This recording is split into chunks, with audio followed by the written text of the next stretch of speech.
Deuteronomy 24.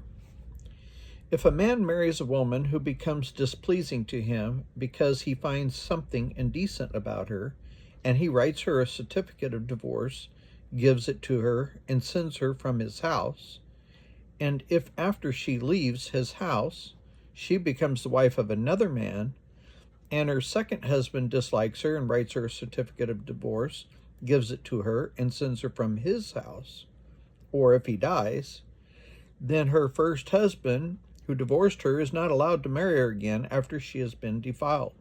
That would be detestable in the eyes of the Lord. Do not bring sin upon the land the Lord your God is giving you as an inheritance. If a man is recently married, he must not be sent to war or have any other duty laid on him. For 1 year he is able to be free to stay at home and bring happiness to the wife he has married. Do not take a pair of millstones, not even the upper one, as security for a debt, because that would be taking a person's livelihood as security. If someone is caught kidnapping a fellow Israelite and treating or selling them as a slave, the kidnapper must die. You must purge the evil from among you. In cases of defiling skin diseases, be very careful to do exactly as the Levitical priest instruct you. You must follow carefully what I have commanded them. Remember what the Lord your God did to Miriam along the way after you came out of Egypt. When you make a loan of any kind to your neighbor, do not go into their house to get what is offered to you as a pledge. Stay outside and let the neighbor to whom you are making the loan bring the pledge to you. If the neighbor is poor, do not go to sleep with their pledge in your possession. Return their cloak by sunset so that your neighbor may sleep in it. Then they will thank you, and it will be regarded as a righteous act in the sight of the Lord your God. Do not take advantage of a hired worker who is poor and needy, whether that worker is a fellow Israelite or a foreigner residing in one of your towns.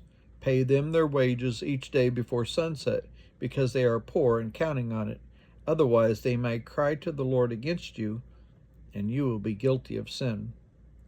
Parents are not to be put to death for their children, nor children put to death for their parents. Each will die for their own sin. Do not deprive the foreigner or the fatherless of justice, or take the cloak of the widow as a pledge.